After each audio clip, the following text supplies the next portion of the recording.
আসসালামু আলাইকুম। কাশ্মীরাস কিচেনে সবাইকে শুভেচ্ছা জানিয়ে শুরু করছি আজকের রেসিপি। আমার আজকের রেসিপি ঝাল সুজি বা নোনতা সুজি। আমরা প্রায় সকালের নাস্তার জন্য বানিয়ে থাকি। এটি বানানো খুবই সহজ ও খেতে ভীষণই মজার, কিন্তু অনেকেরই এই সুজি দলা পেকে থাকে, ঝরঝরে হয় না।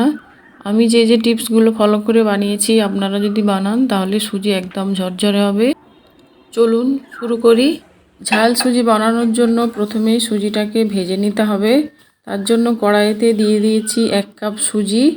গ্যাসের ফ্লেমটা লো রেখে 5 মিনিট ধরে ভেজে নেব। খুব বেশি লাল করে ভাজবো না।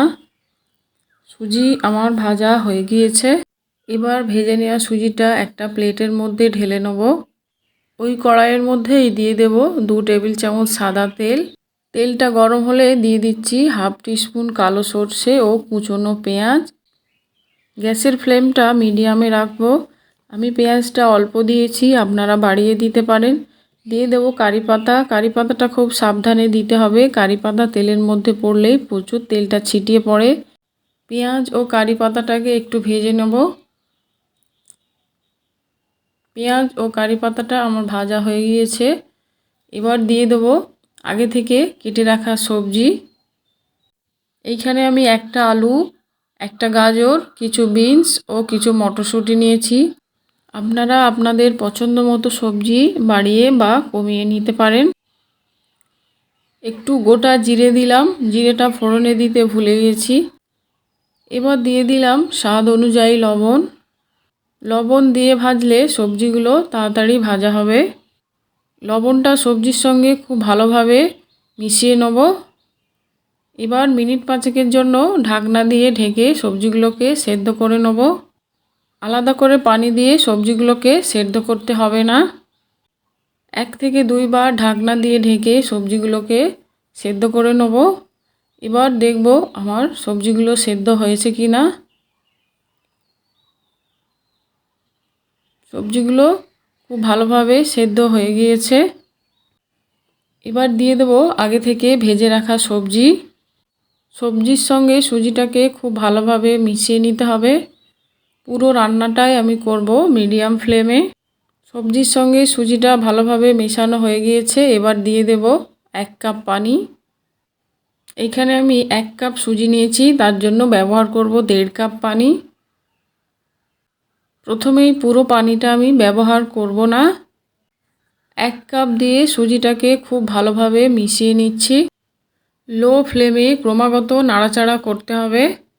ক্রমাগত নাড়াচাড়া করলে সুজিটা একদম ঝরঝরে হবে। এইবার লবণটা একটু চেক করে নেব। দিয়ে দেব 1 টেবিল চামচ চিনি ও হাফ টেবিল চামচ লবণ। সব কিছু ভালোভাবে মিশিয়ে নিচ্ছি। তবে দেখুন 1 কাপ পানি দিয়েছিলাম, সেটা কিন্তু সবজির মধ্যে খুব ভালোভাবে টেনে নিয়েছে। আর একটু যে হাফ কাপ পানি রেখে দিয়েছিলাম সেটাও দিয়ে দিলাম। এইভাবে অল্প অল্প পরিমাণে যদি পানি ব্যবহার করে ঝাল সুজি বানান তাহলে সুজিটা একদম ঝরঝরে হবে। দেখুন সুজিটা একদম ঝরঝরে। এবার দিয়ে দেব হাফ চা চামচ সাদা গোলমরিচের গুঁড়ো। এর পরিবর্তে আপনারা কাঁচা লঙ্কা বা শুকনো লঙ্কা ব্যবহার করতে পারেন। এবার দিচ্ছি 1 মুঠো পরিমাণ ভাজা বাদাম। ভালোভাবে মিশিয়ে নিচ্ছি। এবার দিয়ে দেব 1 চামচ পরিমাণ পাতি লেবুর রস। পাতি লেবুর রস দিলে এর স্বাদটা আরও বেড়ে যাবে। লেবুর রস খুব ভালোভাবে সুজির সঙ্গে মিশিয়ে নেব। এবার দিয়ে দেব 1 টেবিল চামচ ঘি। ঘিটা সুজির সঙ্গে খুব ভালোভাবে মিশিয়ে নেব। আমাদের ঝাল সুজি একদম রেডি। আমি যে টিপসগুলো ফলো করে বানিয়েছি, আপনারা এই টিপসগুলো ফলো করে বানালে সুজি একদম ঝরঝরে হবে আর একটুও গায়ে লেগে থাকবে না। এবার আমি সার্ভ করে দেখাবো সুজিটা কত সুন্দর হয়েছে। প্রতিদিন একই রকম নাস্তা না বানিয়ে এই ঝাল সুজিটা বানিয়ে দেখুন, আশা করছি খুবই ভালো লাগবে। আশা করছি আমার আজকের ভিডিও খুবই ভালো লেগেছে। ভালো লাগলে আমার ভিডিওতে একটা লাইক দিন, আমার চ্যানেলটি সাবস্ক্রাইব করুন, পাশে থাকা বেল আইকনটি ক্লিক করে দিন। আমার ভিডিওর নোটিফিকেশান সবার আগে আপনার কাছে পৌঁছে যায়। আর অবশ্যই কমেন্ট করে জানাবেন কেমন হয়েছে। আবারও নিয়ে আসবো অন্য এক ভিডিও। সবাই ভালো থাকবেন। আল্লাহ হাফিজ।